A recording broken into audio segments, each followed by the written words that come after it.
एक प्रेशर ये भी होता ना, आप पंजाब असेंबली तोड़ें, आप केपी असेंबली तोड़ें, बाकी जगहों पर भी आपकी हुकूमत है, आप वो भी तोड़ें, इस्तीफे दें और उसके बाद आप जाएं, उसके बाद हुकूमत शायद सर्वाइव कर नहीं पाएगी। अगर वो वाकई इंतखाबात करवाना चाहती है तो सिंध असेंबली तोड़ दें, हिंदुस्तान असेंबली तोड़ दें, कौमी असेंबली तोड़ दें, तो पॉसिबल ही नहीं है कि पंजाब असेंबली भी बरकरार रह सके और खैबर पख्तूनख्वा तो जनरल इलेक्शन खुद बैकडोर पे तो वही बात है कि नवंबर सबके सरों पे सवार है। सो सिंपल इज दैट कि सर ये पार्टी पॉलिसी के तहत बयान दिया गया या नहीं दिया गया, सिंपल। आज मैं आपको ये बताना चाहूंगा कि एक बयानिया तरतीब दिया जा रहा है कि मेरी जिंदगी से भी ज्यादा अहमियत जो है वो अफवाज पाकिस्तान की है। ये जो बाई इलेक्शन हुआ पंजाब का, इसके बाद जरा थोड़ा सा मामला खराब हो गया। नवाज शरीफ साहब को कोई रिलीफ नहीं मिला, मरीम साहबा को कोई रिलीफ नहीं मिला, मरीम बीबी लंदन नहीं पहुंच सकी और नवाज शरीफ साहब पाकिस्तान नहीं पहुंच सके। मुस्तकबिल का सियासी नक्शा तैयार किया जा रहा है।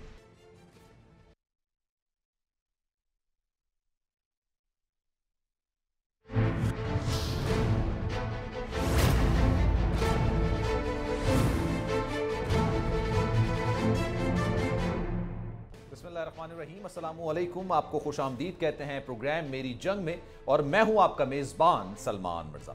जनाबे वाला, रोज़ाना खबरें निकालते हैं, देखते हैं आज किस पर शो करना है। आज अपने मोबाइल पर खबरें चेक करते हुए मेरी नज़र एक न्यूज़ स्टोरी पर पड़ी और यकीन जानिए उसका जो रीडर था ना, हेडर था, वो कुछ यूँ था कि भारत के एक शहरी ने एक ऐसा मुकदमा जीत लिया जिसका आगाज़ 22 साल पहले हुआ था। मुझे दिलचस्प लगी, मैंने क्लिक कर दिया स्टोरी पे। जब मैंने क्लिक किया तो पता चला कि जनाब ये केस है 1999 का। यहां पर तंगनाथ, ये एक शहरी का नाम है, चतुर्वेदी उसका सरनेम है। ये भारतीय शहरी है जो कि मथुरा से मुरादाबाद तक का सफर करा था। जब उसने एक टिकट क्लर्क से 2 टिकट खरीदे, उस टिकट की कीमत जनाब 35 रुपए थी, तो 2 टिकट्स की कीमत 70 रुपए हुई। तंगनाथ ने क्लर्क को 100 रुपए थमाए थे उस वक्त, जिसके जवाब में उसने सिर्फ 10 रुपए वापस किए, यानी 70 के बजाय उसने 90 रुपए की कटौती कर दी। तंगनाथ चतुर्वेदी ने उस वक्त क्लर्क को बताया कि आपने भाई ज्यादा पैसे काट लिए हैं, तब भी उसको रिफंड नहीं मिला, यानी उसको वापस पैसे नहीं मिले। तंगनाथ जो कि पेशे के एतबार से खुद भी वकील था, उसने जनाब रेलवे के खिलाफ 20 रुपए इजाफी चार्ज करने पर करप्शन का केस ठोक दिया। समातों पर समाते होंगे। 1999 का केस है, मैं दोबारा बता रहा हूं आपको। केस चलता रहा जनाब, रेलवे इंतजामिया केस खत्म करने का दबाव डालती रही, लेकिन तंगनाथ डटा रहा और फिर बिलाखिर तकरीबन 100 समातों के बाद इस तवील कानूनी जंग में अदालत ने हुक्म दिया कि रेलवे तंगनाथ को 15,000 रुपए जुर्माना अदा करे। अदालत ने यह भी हुक्म सुनाया कि रेलवे चतुर्वेदी साहब से लिए जाने वाले इजाफी 20 रुपए उनको सालाना 12% सूद की मद में अता करे। जनाब तंगनाथ तो करप्शन के खिलाफ 22 साल से जारी अपनी जंग जीत गया। करप्शन के खिलाफ ऐसी ही एक जंग 26 साल से तहरीक इंसाफ के चेयरमैन इमरान खान साहब भी लड़ रहे हैं, कम से कम उसका दावा तो करते हैं। लेकिन जो जंग इमरान खान साहब ने शुरू की है, उसकी जीत के लिए लगता है कि खान साहब को अभी मजीद वक्त लगेगा या मजीद वक्त दरकार है। इम्तिहानों का मजीद सामना करना पड़ेगा, मुखालफीन के दबाव और रुकावटों का मुकाबला करना पड़ेगा। अब देखते हैं कि खान साहब अपनी जंग जीतने में कामयाब हो पाते हैं या फिर मुखालफीन उनके साथियों को गिरफ्तार करके उन पर दबाव डालते रहेंगे। जनाब ये सारा मामला था, मैंने सोचा कि आज आपसे ये शेयर जरूर करना चाहिए। आज जनाब खान साहब बोल न्यूज़ के मेहमान भी बने। तजिया में समीर इब्राहिम साहब से उन्होंने इंटरव्यू उन्होंने किया और उन्होंने पीडीएम के खिलाफ क्या हिकमत अमली बनाई है। खान साहब ने बताया कि जनाब जो पीडीएम के साथ हमने हिकमत अमली बनाई है कि आने वाले वक्तों में मौजूदा हुकूमत के खिलाफ किस तरह से लड़ना है। जरा उनकी गुफ्तगू सुन लीजिए, फिर आगे बढ़ेंगे।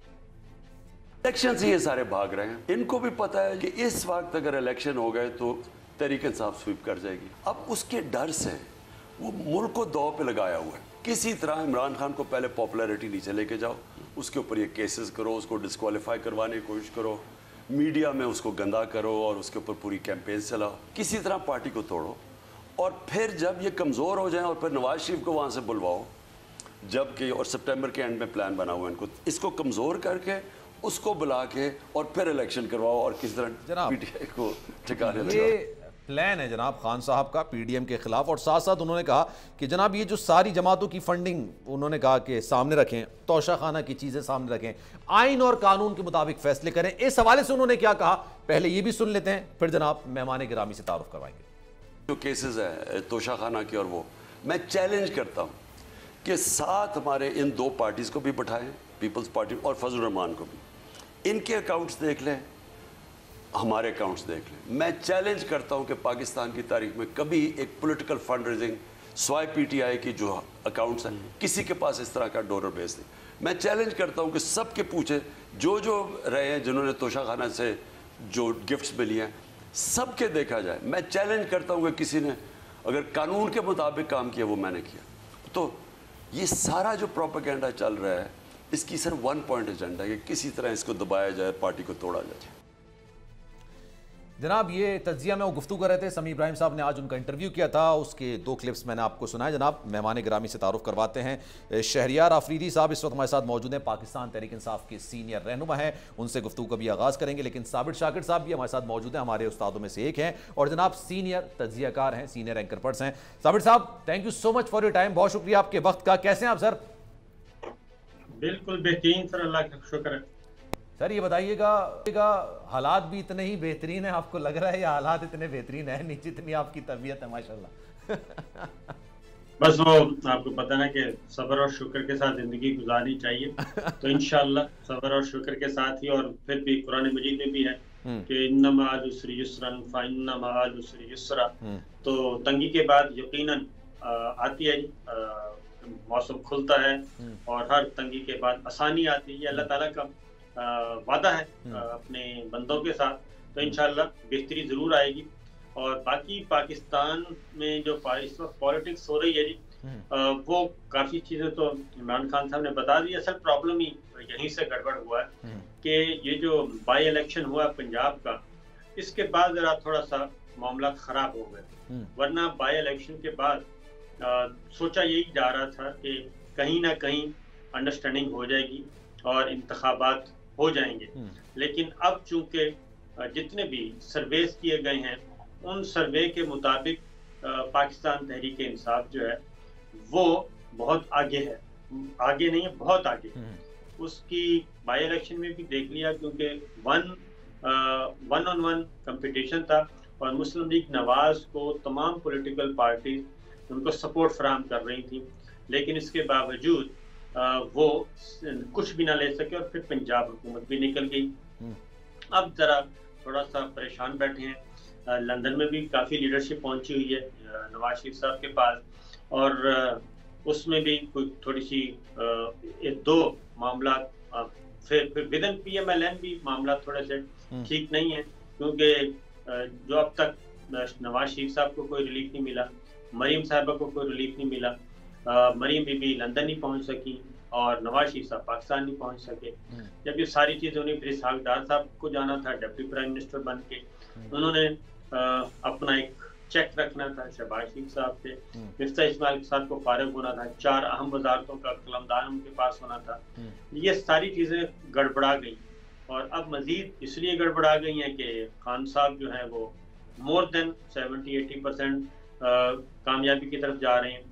अब एक नई वो कहना चाहिए कि नया जाल बुना जा रहा है, नया चेस बोर्ड से जाने की कोशिश की जा रही है, मुस्तकबिल का सियासी नक्शा तैयार किया जा रहा है कि किस तरीके से कोई ऐसा कोई हलीम तैयार हो जाए कि खान साहब को कुछ ना मिले और कहीं देना भी पड़ा तो एक आध सूबा, लेकिन बाकी ओवरऑल सारी चीज़ें जो हैं वो दस्तरस में रहें इसी जो मौजूदा हुक्मरान इत्तेहाद है। तो ये काफ़ी सारी चीज़ें चल रही हैं। तो देखना ये है कि PTI जो है वो इसमें किस तरीके से आगे बढ़ती है। अच्छा साबिर साहब, ये बताइएगा सर, ये ऐसी इख्तिलात हैं, कहा जा रहा है, बोला जा रहा है कि जनाब अगर आप ये चीफ इलेक्शन कमिश्नर, हुकूमत की जानिब से कहा जा रहा है कि जनाब चीफ इलेक्शन कमिश्नर के मामले पर थोड़ा सा लचक का इजहार करते हैं, जाहिर सी बात है उन्होंने रेफरेंस की बात कर दी है, जुडिशल रेफरेंस बनाया जाएगा, तमाम सबूत रखे जाएंगे, लेकिन इस पर अगर आप लचक का कुछ मुजाहरा करते हैं तो इलेक्शंस की डेट पर बातचीत हो सकती है, ऐसी इतलात हैं?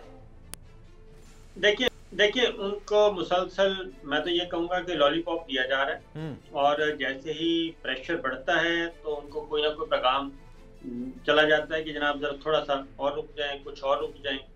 तो ये लॉलीपॉप ही है, वरना तो अगर फ्री एंड फेयर इलेक्शन करवाने हैं तो फिर चीफ इलेक्शन कमिश्नर क्या कितने के अहम हो सकते हैं। और फिर ये है कि चीफ इलेक्शन कमिश्नर की मौजूदगी में इलेक्शन होगा तो फिर नया फसाद खड़ा होगा। और अब तक उनका अगर रोल देखें तो बिल्कुल वन साइडेड है, एक तरफा है। और उनके बारे में इतनी बातें आ चुकी हैं कि आप तसव्वुर भी नहीं कर सकते।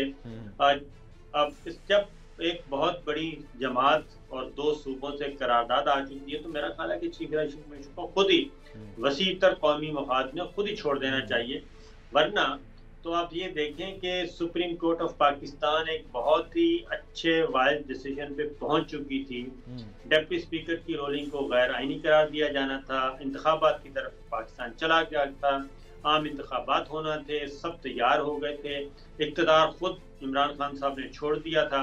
लेकिन उस ब्रेक में जो चीफ इलेक्शन कमिश्नर की तरफ से स्टेटमेंट आई कि हम तो इलेक्शन के लिए तैयार नहीं है, वो एक ऐसी हर्डल की गई। अगर इस वक्त जितना भी क्राइसिस अगर आप देखें, अगर जिम्मेदार उसका 90% तो इलेक्शन कमीशन ऑफ पाकिस्तान और चीफ इलेक्शन कमिश्नर है, उसके बाद आप 20-20 हलकों के आप इलेक्शन करवा रहे हैं उसी वोटर लिस्टों पे, और अब 11-11 सीटें खाली करके उनको दी जा रही हैं। इंतखाबात वो कहते हैं बेशक 250-300 सीटों पे इलेक्शन करवा लें, यानी कि टुकड़ों की सूरत में। तो ये सारी चीजें जो हैं इलेक्शन कमीशन ऑफ पाकिस्तान और चीफ इलेक्शन कमीशनर के रिस्पॉन्सिबल हैं, वो ये सारा काम कर रहे हैं। और उस वक्त सुप्रीम कोर्ट ऑफ पाकिस्तान को फिर क्यों इन्होंने गुमराह किया, और ये सारा क्राइसिस इस वक्त बहरान जो पैदा हुआ है, और जो मुआशी बहरान आया वो एक अलग है, वो सबसे बड़ा, बल्कि क्योंकि कौमी सलामती पॉलिसी जो बनाई गई, उस कौमी सलामती पॉलिसी में तो रखा ही जो इकोनॉमिक था,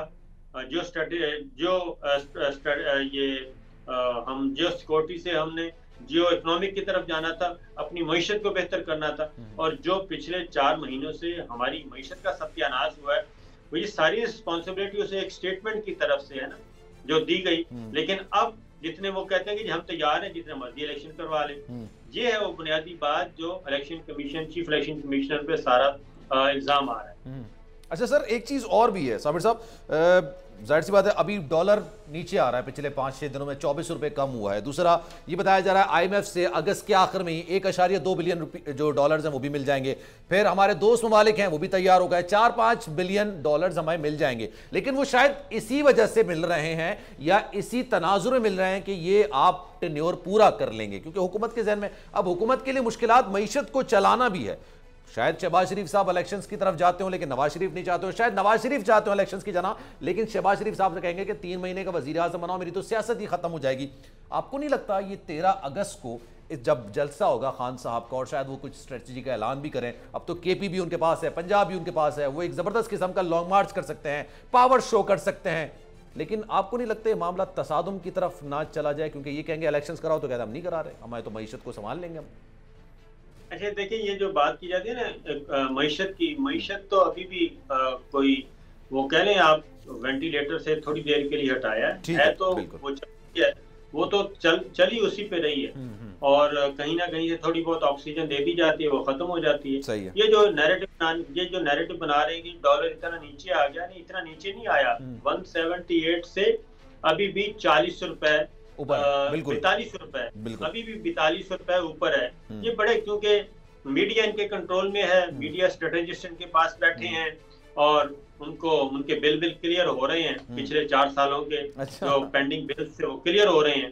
तो ये बड़ा खूबसूरत सा एक बयानिया बनाने की कोशिश की जा रही है। देखें डॉलर नीचे आ रहा है, डॉलर नीचे कहाँ से आ रहा है भाई? 178 से जब कह रहे थे कि आप मईशत बदतर हालत थी, बदतरीन हालात में जो डॉलर था 178 का, तो अब 212 पे 215 पे है, तो आप कह रहे हैं कि बड़ी जबरदस्त मईशत है जी, बहुत अच्छी जा रही है। तो ये तो एक है बेसिकली नैरेटिव का फ्रॉड है जो कि मुसल्लत करने की कोशिश की जा रही है। दूसरा, इन हुक्मरानों का कभी भी, क्योंकि ये तो वजीर खुर्रम दस्तगीर साहब जो हैं वो खुद बयान कर चुके हैं कि जनाब ये मसला नहीं था गवर्नेंस का और सिक्योरिटी का और इकोनॉमी का, ये मसला ही नहीं था। इकोनॉमी का मसला तो था कि हमें तो नवंबर का बताया गया था कि नवंबर में कोई अहम तब्दीली होनी है और उसके बाद फिर एहतसाब अदालतें आनी है और ये सब कुछ एक बेरहम किस्म का एहतसाब शुरू होना है।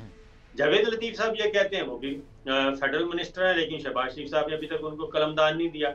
वो भी ये कहते हैं कि हमें तो घर बुला के कहा गया कि तहरीक में इत्मीनान लेके आए, वरना सत्यानाश हो जाएगा।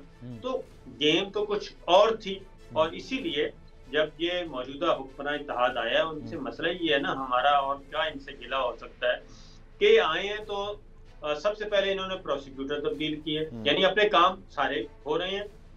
इकोनॉमी अगर प्रायोरिटी होती, गवर्नेंस प्रायोरिटी होती, तो फिर सारे सबसे पहले वो काम शुरू होने थे। बिल्कुल।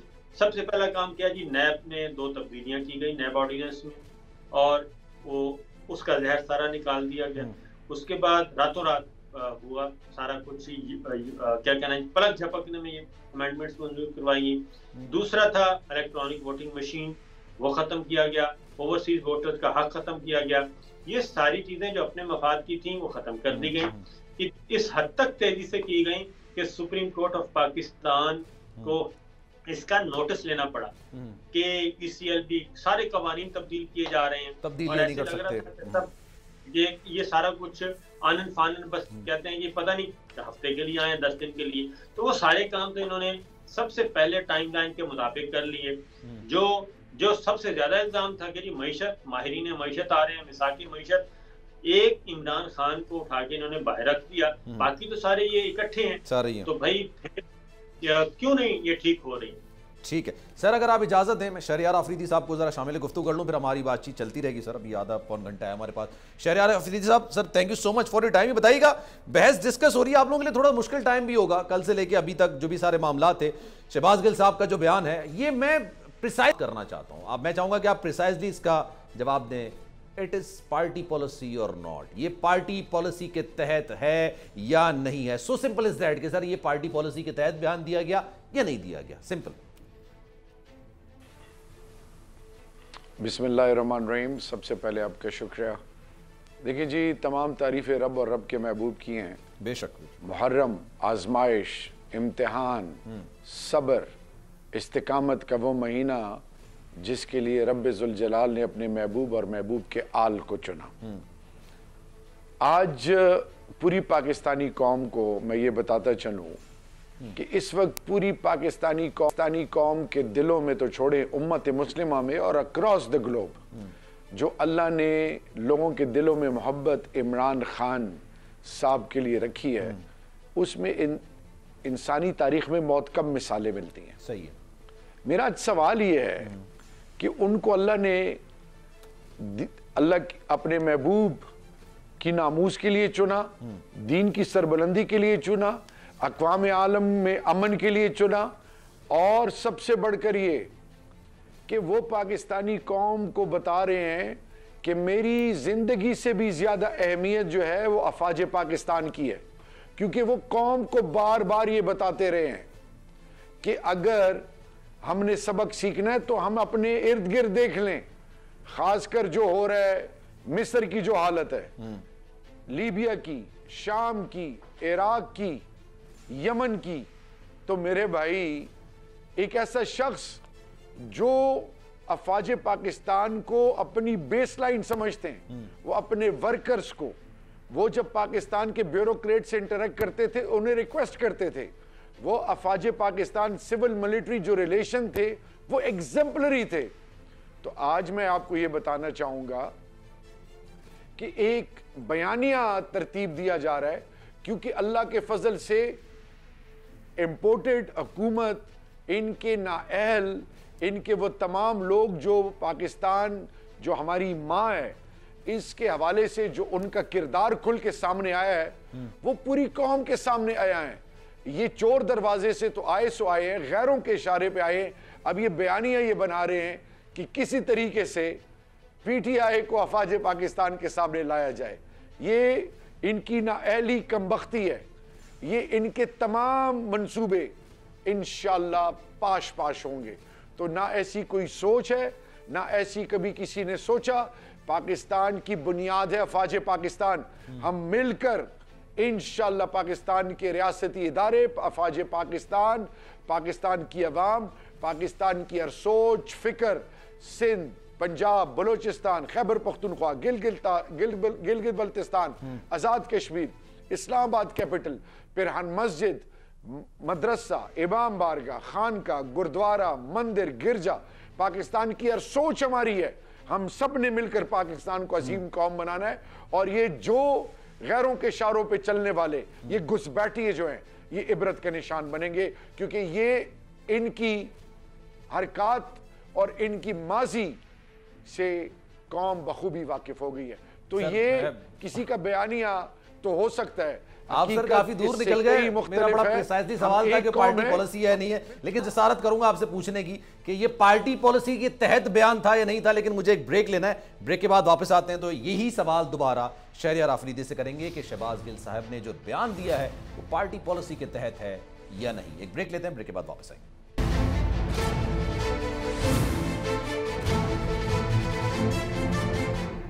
जनाब, प्रोग्राम में एक बार फिर से आपको खुशामदीद कहते हैं। शहरियार आफरीदी साहब हमारे साथ मौजूद हैं और साबिर शाकिर भी हमारे साथ मौजूद हैं। जनाब, शहरियार आफरीदी साहब से एक सवाल किया था लेकिन काफ़ी दूर निकल गए। मैं उनसे दोबारा जसारत कर लेता हूं पूछने की कि शहबाज गिल साहब का जो बयान था क्या वो पार्टी पॉलिसी था या नहीं था, पहली बात। और क्योंकि आज मेरी नज़रों से खबर गुजरी, वो खबर कुछ इस तरह की थी कि शहबाज गिल ने ये बात कही है शायद कि मैंने कोई ऐसा बयान नहीं दिया जो कि पार्टी पॉलिसी ना हो, तो इस पर वो क्या कहेंगे? जी शहरियार आफरीदी साहब। मैं बार बार आपको ये बताने की कोशिश कर रहा हूं अच्छा कि पार्टी का चेयरमैन अपनी जिंदगी के 26 साल, कमोबेश 70 साल मेरे लीडर की उम्र है, उनकी क्रिकेट की लाइफ को उठा लें, उनके बचपन से लेकर अब तक उन्होंने हमेशा एक बात की है, वो पाकिस्तान। तो मुझे बताएं, जो शख्स अपनी जिंदगी से ज्यादा अहमियत अफवाज पाकिस्तान को दे, तो ये ऐसी सोच पे भी रब की पकड़ होगी जो किसी भी शख्स को किसी ऐसी चीज से एसोसिएट करना चाहे जिससे उसके साथी मफादात हो। हम इस सोच को डिस्कार्ड करते हैं, कभी हम तसव्वुर भी नहीं कर सकते। बार बार ये बता रहे हैं कि हमारा ईमान और यकीन है पाकिस्तान और अफवाज पाकिस्तान और इंटेलिजेंस एजेंसीज। हम बारहा हर फ्लोर से कहते रहे हैं, हर फोरम से कहते रहे हैं, और वो लोग जो मेमो गेट, डॉन लीक्स, वो जो अफवाज पाकिस्तान एक चैनल पे 1 घंटा सर्विंग DGISI को जिस तरह उन्होंने जो किया वो कौम के सामने है, फिर वो गैरों के इशारों पे चलना, उस बयानिए को तकवीयत देना, फिर जो जो अल्फाज इस्तेमाल हुए, चाहे वो फजल रहमान ने, ख्वाजा साद रफीक ने, जावेद लतीफ ने, ख्वाजा आसिफ ने, मरियम नवाज ने, वो कौम के सामने हैं। कैप्टन सफदर ने, ये क्या क्या इन्होंने तो डायरेक्ट आर्मी चीफ DGISI के नाम लिए, इन्होंने इदारे के खिलाफ जो बोला वो पूरी कौम के सामने है। क्या कोई कौम कोई चीज छुपी है किसी से? तो अगर मेरा आज ये सवाल है, नेशनल सिक्योरिटी, इंस्टीट्यूशंस, उसकी इज्जत और नामूस हम सब पर फर्ज है, कोई कानून से बालतर नहीं। तो हम क्यों ना जो भी इसमें मुलव्विस है उनको इबरत का निशान बनाए, उनको मिसाल बनाए, ताकि आइंदा कोई जुर्रत ना कर सके। यहां पे सेलेक्टिव जस्टिस का जो कॉन्सेप्ट है वो नहीं चलेगा, क्योंकि इससे मुल्क में इंतशार फैलेगा। यही दुश्मनाने पाकिस्तान चाहते हैं। ठीक है सर। वही इस वक्त वो कुव्वतें, हिंदुस्तान और इजराइल और बाकी कुव्वतें, वो क्या चाहती हैं कि पाकिस्तान के अंदर इनारकिया है, खुदा ना खास्ता, पाकिस्तान में अफरा तफरी हो, पाकिस्तान में अंदर मजहब मसलक के नाम पे अवाम और फौज और किसी तरीके से कोई ऐसा खेल खेला जाए, खुदा ना खास्ता मेरे मुंह में खाक, कि जिससे उनके अज़ाइम में उनको कामयाबी मिले। तो ये इंशाअल्लाह हमारी जिंदगियों में और तहरीक इंसाफ में कभी भी इस सोच को ना तकवीयत मिलेगी, बल्कि उसके खिलाफ हरा बंदस्ता पाकिस्तान। चलें, जवाब आपने सर मेरी बात का, मैं जसारत कर लूं, जवाब आपने मेरी बात का, लेकिन सर मैं आगे बढ़ता हूं। साबिर शाकिर साहब भी हमारे साथ मौजूद हैं। साबिर साहब ये बताइएगा, सर आपको लग रहा है 13 तारीख को खान साहब एक ऐसा ऐलान करेंगे जो उन्होंने शायद माजी में नहीं किया हो, और आगे की हिकमत अमली बता दें? क्योंकि एक बात ये भी कही जा रही है कि अगर इलेक्शंस के लिए वाकई में वो बहुत ज्यादा एक्स्ट्रॉर्डिनरी जैसे प्रेशर डाल रहे हैं, तो एक प्रेशर ये भी होता है ना, आप पंजाब असेंबली तोड़ें, आप KP असेंबली तोड़ें, बाकी जगहों पर भी आपकी हुकूमत है, आप वो भी तोड़ें, इस्तीफे दें और उसके बाद आप जाएं, उसके बाद हुकूमत शायद सरवाइव कर नहीं पाएगी।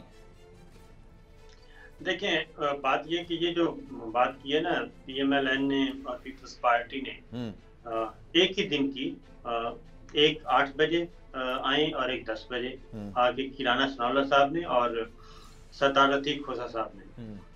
ये बेसिकली PTI को ट्रैप करने की कोशिश की गई है कि जनाब आप पंजाब असेंबली तोड़ दें और खैबर पख्तूनख्वा असेंबली तोड़ दें, तो और आके इस्तीफे मंजूर करवा लें, तो हम इलेक्शन करवा देते हैं। सही है। अगर गवर्नमेंट, अब गवर्नमेंट साइड जो है अगर वो वाकईतन इंतखाबात करवाना चाहती है तो सिंध असम्बली तोड़ दें, बलूचिस्तान असम्बली तोड़ दें, कौमी असम्बली तोड़ दें, तो पॉसिबल ही नहीं है कि पंजाब असम्बली भी बरकरार रह सके और खैबर पख्तूनख्वा तो जनरल इलेक्शन की तरफ हो जाएंगे। लेकिन ये बुनियादी तौर पे ये सारा ट्रैप था, क्योंकि ये दो ही तो बेस कैंप है पीटीआई के पास, एक खैबर पख्तूनख्वा और एक पंजाब, और वो दोनों से ही उनको फारिग करना चाह रहे हैं। और वो जो दोनों असम्बलियां टूट जाएंगी तो उसके बाद क्या होगा? इसके बाद ये होगा कि इलेक्शन कमीशन ऑफ पाकिस्तान फिर कहेगा कि जनाब अभी तो इंतखाबी तैयार नहीं है, तो लिहाजा केयर टेकर सेटअप आ जाएगा, या मरकज बराह रास्त कंट्रोल कर लेगा दोनों सूबों को, और पाकिस्तान तहरीक इंसाफ के बाद ये सिलसिला भी चला जाएगा। इसलिए वो तो एक ब्लफ है जिसमें घेरने की कोशिश की गई थी। मरकज किस तरह से गवर्नर राज लगा के इस सारे मामले को? सर यही है ना कि इलेक्शन कमीशन ऑफ पाकिस्तान कह दे कि जी हम तो तैयार ही नहीं है इंतखाबात के लिए, तो उसके बाद केयर टेकर सेटअप ही है वो चला जाएगा, और उसके बाद एक नई आईनी क्राइसिस पैदा करना है ना, और उसी तरीके से फिर चलते रहेंगे और ये असम्बलियां नहीं टूटेंगी। फिर ये है कि पंजाब का भी केयर टेकर सेटअप आना है, और सूबों का भी आना है, मरकज का भी आना है। अगर ये सीरियस है, एक तरफ तो ये कह रहे हैं चीफ इलेक्शन कमीशनर के मामले से दस्तबरदार हो जाएं, और दूसरी तरफ कहते हैं आप असम्बलियां तोड़ें, क्योंकि असल असम्बली तो जो नहीं टूटने वाली वो है पीपल्स पार्टी सिंध असम्बली। वो कहते हैं कि हम क्यों सिंध असम्बली तोड़े, हम क्यों किस लिए अपना इक़्तिदार जो है वो 14 महीने पहले खत्म कर दें।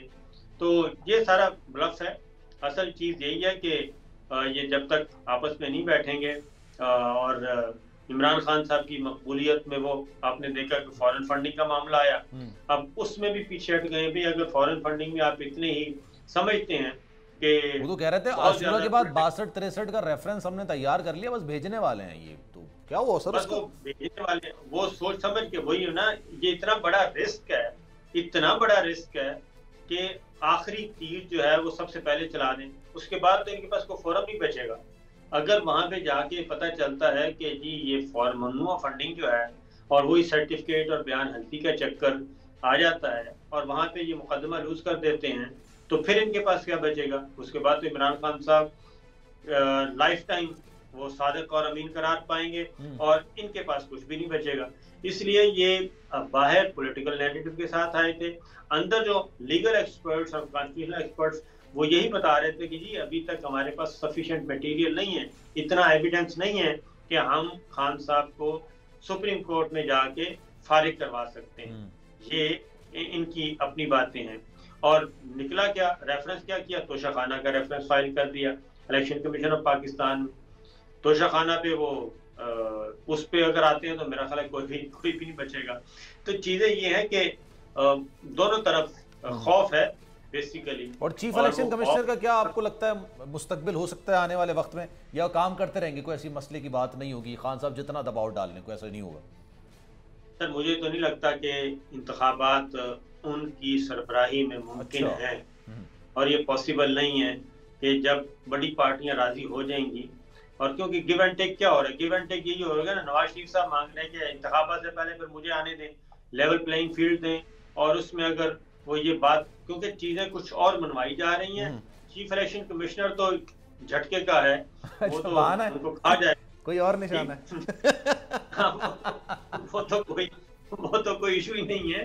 चीजें कुछ और हो रही हैं कि जनाब ये चीजें आप हमें दें, क्योंकि ये क्या था, ये जो कुछ होता, ये पावर शेयरिंग करने की कोशिश की गई है ना। पावर शेयरिंग फार्मूला था कि जनाब आप ने ये करना है और हम मिलकर आगे बढ़ेंगे। ये था सिविल मिलिट्री इस वक्त जो है ताल्लुकात आगे चलने थे। तो शहबाज शरीफ साहब ने वो कुछ नहीं किया नवाज शरीफ साहब के लिए जो करना चाहिए था। अब वो इसलिए नहीं हो रहा कि नवाज शरीफ साहब और मरियम बीबी अभी भी वो रेड जोन में ही हैं, और उन पे वो रेड सर्कल लगा हुआ है, और जैसे बोल टीवी के गेट लगा हुआ है, तो इसी तरीके से वो रेड सर्कल उन पे लगा हुआ है अभी तक। तो वो नहीं मिल रहा जो वो चाहते हैं। तो ये सारी चीजें एक दूसरे से जुड़ी हुई हैं। ये सामने रखा हुआ है इलेक्शन कमीशन को रहने दें, ये करने वो करने दें, लेकिन बैकडोर पे तो वही बात है कि नवंबर सबके सरों पे सवार है। ठीक है सर। शहरयार अफरीदी साहब ये बताइएगा, चले, आपने मेरी बात का जवाब, मैंने 2 दफा सवाल किया, आपने नहीं दिया, आपकी मर्जी है सर, लेकिन ये बात भी तो है ना कि शहबाज गिल जब से गिरफ्तार हुए हैं, ये कहा जा रहा है कि कोई भी पार्टी का रहनुमा ना मिलने गया, ना बासपुर्स की, ना उनसे सवाल जवाब किया, ना राब्ता हो रहा है, ना कोई ऐसी चीजें हो रही हैं। क्या वजह है सर इसकी? कोई बात ही नहीं हो रही इस मामले में, कोई आगे नहीं बढ़ा, कोई साथ ही नहीं दे रहा, कोई आ ही नहीं रहा, ऐसा है, क्यों है ऐसा? देखें जी, हमारे फैसल चौधरी साहब, फवाद चौधरी साहब के भाई हैं, हमारी लीगल टीम के मेन टीम प्लेयर हैं। कोसार थाने में गए, हमारी लीगल टीम गई, हमारी पार्टी के कॉमरेड्स गए। मैं आज सुबह पेशावर गया था, पेशावर से मैं आया हूँ, उसके बाद हमारी पार्टी मीटिंग थी केपी हाउस में। हम खुद जाना चाहते थे, हमें यह बताया गया कि जी कोसार थाने में हुआ ही नहीं। अब मुझे बताएं, यहां तक कि एक मैं टॉक शो में था और फवाद चौधरी साहब के भाई ने, फैसल भाई ने यह कहा कि अगर किसी को पता हो तो हमें भी बताएं कि वो कहां पे हैं। तो मैं आज ये सवाल पूछता हूं कि पाकिस्तान के तमाम इदारे हमारे हैं। आज अगर कोई शख्स किसी भी हवाले से, तो उसके लिए कानून का एक तरीका कार है। तो ना तो हमने किसी को अकेले छोड़ा है, ना हम छोड़ सकते हैं। हां, कानून से कोई बालातर नहीं, ठीक है, और कानून सबके लिए एक जैसा। बिल्कुल एक जैसा। रही बात, मैं यहाँ पे तो आपको अभी भी नहीं पता, अभी भी इल्म नहीं है कि शहबाज गिल इस वक्त कहाँ हैं? तस्वीर आ रही हैं और सलाखों के पीछे हैं, तो आपको अभी भी नहीं पता कौन से थाने में, कहाँ हैं, किधर हैं? कुछ नहीं मालूम आपको? किसी को नहीं पता। हम चाहते हैं कि अगर आपके कोई रिपोर्टर, आपके कोई सोर्स हो, हमें बताएं। तो यही चीज हमारी लीगल टीम कह रही है। इजहार की मैं बात करूंगा। इजहार में जब चेयरमैन कश्मीर कमेटी था, ये पार्लियामेंट में आता था, और पार्लियामेंट में ये बेचारा एक दिन आया कि जी मेरी शादी है, मेरी ख्वाहिश होगी। कभी वो हमारी तस्वीरें बना के टिकटॉक पे लगाना, वो इमरान खान का और पीटीआई का शहदाई है, उस बेचारे की शादी हुई। भाई, बेटियां सांझी होती हैं, उसकी बीवी का क्या कसूर है? उसकी 6, 8, 7 माह की बेटी का क्या कसूर है? और वो तो बेचारा मेरे ख्याल में शायद वो उस तरह का ड्राइवर हो ही ना जो तनख्वाह पे काम करे, उसका क्या कसूर है? तो मैं आज ये कहना चाहूंगा कि वो लोग जिन्होंने इस मुल्क को लूटा, ठीक है, इस मुल्क के मुझे ब्रेक पे जाना है, तो मैं साबिर शाकिर साहब से आखिरी सवाल करना चाहता हूं। काफली की सियासत इस वक्त बिल्कुल सही चल रही है, या उनके जो कहते हैं ना दोनों भाइयों के दरमियान से हवा भी नहीं गुजर सकती थी, अब तो बिल्कुल दोनों के बयान बिल्कुल डिफरेंट हो गए, और ये कहा जा रहा है कि चौधरी शुजात हुसैन साहब को कार्रवाई कर सकते हैं 10 लोगों के खिलाफ जिन्होंने शायद उनके मुताबिक वोट गलत डाल दिया है। तो क्या सर वाकई में पंजाब हुकूमत में अब स्टेबिलिटी आ गई है, या आगे वाले वक्तों में फिर कुछ मामला, कोई एक नया ट्विस्ट, एक नया क्लाइमैक्स नजर आएगा? मेरा ख्याल है कि इसमें चौधरी शुजात साहब को कोई कामयाबी नहीं होगी। उसकी रीजन मैं आपको बता देता हूँ कि सुप्रीम कोर्ट ऑफ पाकिस्तान के फैसले के बाद ये वोट एक्सेप्ट हुए, और डिप्टी स्पीकर की रूलिंग को उठा के उन्होंने बाहर फेंका है, और चौधरी परवेज राय साहब के हक में फैसला आया है। सही है। अब इलेक्शन कमीशन ऑफ पाकिस्तान या चौधरी शुजात साहब किस तरह मुमकिन है कि पूरी की पूरी पार्लिमानी पार्टी को फारिग कर दें और ये फैसला बरकरार रह सके?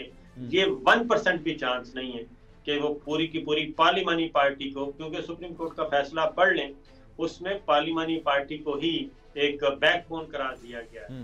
तो वो तो 100% चौधरी परवेज राय साहब को वोट दे रही है और अपने ही कैंडिडेट को वोट दे रही है, अपने पार्टी को वोट दे रही है। तो ये कैसे हो सकता है? इसलिए ये बस एक क्या कहना चाहिए, लॉलीपॉप तो हो सकता है, नजरों का धोखा हो सकता है, इसके अलावा कुछ नहीं। चले sir, thank you so much for your time. Sabir Shakir साहब हमारे साथ मौजूद, शुक्रिया। शहरयार आफरीदी साहब हमारे साथ मौजूद हैं, कुछ मजीद सवाल उनसे करेंगे, लेकिन एक ब्रेक लेते हैं, ब्रेक के बाद वापस आएंगे।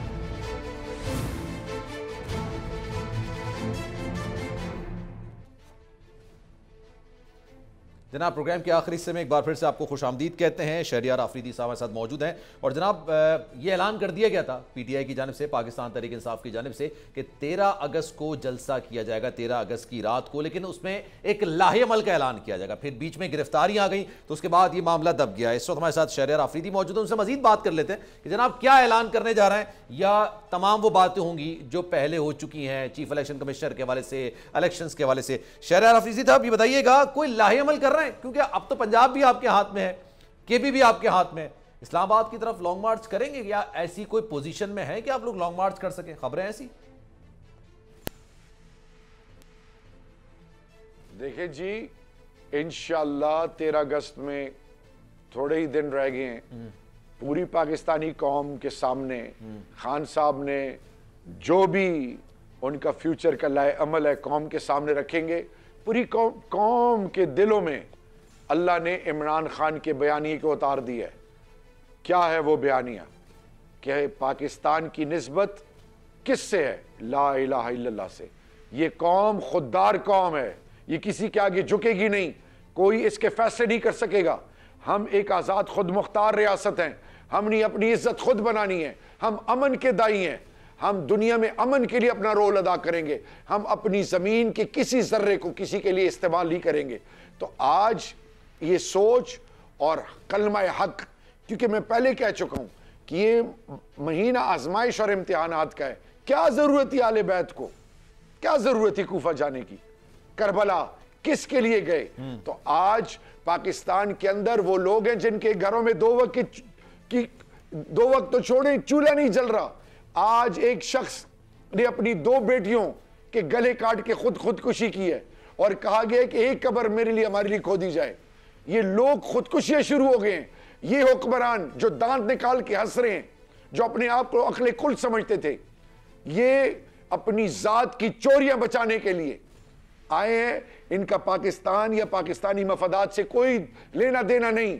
तो आज मैं सिर्फ ये कहना चाह रहा हूं, कौम बाशऊर हो गई है और कौम निकलती है। आपने वाकई का जिक्र कर दिया सर, मैं इस पर बात नहीं करना चाहता था। और ये इंसान के सेंटिमेंट्स होते हैं बहुत ज्यादा। ये अफसोसनाक वाकया जिसका आपने जिक्र किया वाकई में, और ऑनेस्टली इस पर जितना अल्फाजों में बात की जाए उतनी कम है बहुत, क्योंकि ये हर तीसरे चौथे घर के इस तरह के मामलात हैं। और उसके बारे में कहा जा रहा है जनाब कि वो इतना सफेद पोछता है कि उसके मोहल्ले वालों को नहीं पता कि उसके हालात थे। लेकिन मेरा आपसे एक बुनियादी सवाल, खान साहब के दौरे हुकूमत में ऐसा कोई वाकया नहीं हुआ? खान साहब के दौरे हुकूमत में किसी ने भी महंगाई से तंग आके, अपने माली हालात से तंग आके खुदकुशी नहीं की? सर आप इस बात का दावा करेंगे? देखिए जी, सबसे पहले आप कंपैरिजन्स कर लें। वो अपने आप को जो 4-4 बारियां अपने आप को अक्ले कुल समझते हैं, और 3.5 साल इमरान खान साहब की हुकूमत, खुदा का वास्ता है, फी बैरल पेट्रोल की क्या प्राइस थी? ये IPPs के साथ 20-20 साल के मुआहदे किसने किए थे कि बिजली बने, गैस मिले ना मिले, पेमेंट डॉलर में करनी है। फिर पाकिस्तान से जिस तरीके से मनी लॉन्ड्रिंग की गई, पाकिस्तान को जिस तरह लूटा गया, आज पाकिस्तान का ये जो दिवालिया इन बदबख्तों ने निकाल दी, अल्लाह रहम करे इस मुल्क को, अल्लाह ताला क़यामत सलामत रखे। वो फॉरेन रिजर्व्स किधर गए? आज $7 बिलियन तो प्लेज हैं। मुझे ये बताएं, आज अराउंड $9 बिलियन आपके पास हैं फॉरेन रिजर्व्स। ये और इसके अलावा ये जो महंगाई इस वक्त, बिजली कहां से कहां पहुंचा दी इन्होंने, जरूरियात जिंदगी और इन्फ्लेशन कितने % बढ़ी है? अराउंड 38% से भी बढ़ गई है। तो इमरान खान की हुकूमत में इन्फ्लेशन कितनी थी? पेट्रोल की प्राइस क्या थी? इन्होंने पेट्रोल और डीजल के साथ क्या किया? बेसिक आम मुझे ये बताएं कि वो लोग जो टैक्स पेयर्स हैं, उन्हीं की टैक्स बेस ब्रॉड करना नहीं है, रिकवरीज नहीं करनी, अपने पैसे बाहर रखे वो नहीं लाने। सर और सबसे बड़ी टाइम की किल्लत है, इसलिए सर मैं माजरत करूंगा, वरना मैं आपसे करता। शहरियार आफरीदी साहब, बहुत शुक्रिया आपका वक्त का। लेकिन पाकिस्तान की तारीख शायद इसी चीज से भरी पड़ी है। जो भी हुकूमत में आता है, मौजूदा हुकूमत आप देख लें, PDM पाकिस्तान पीपल्स पार्टी की हुकूमत है, ये खान साहब पर मलबा डालती है। खान साहब की 3.5 साल की हुकूमत थी, उन्होंने सारा मलबा पीछे पर डाल दिया था। लेकिन आप लोग जब आते हैं तो बेहतरी करने के लिए आते हैं ना। आपने बिल्कुल दुरुस्त बात की कि जनाब मुआहदे ऐसे किए गए कि बिजली बने ना बने लेकिन बिल अदा करना है, लेकिन आपको तो उसको सही करना था ना। आप क्या इसको सही कर सके? हम सबको अपना एहतिसाब करना होगा। दूसरों पर मामला डालने से या दूसरों को मौरूद इल्जाम ठहराने से शायद अब मामला नहीं चल सकेगा। सलमान मिर्जा को दीजिए इजाजत।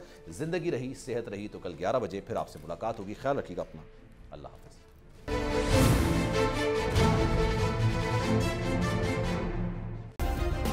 सब्सक्राइब करें और बेल दबाएं ताकि कोई खबर रह न जाए।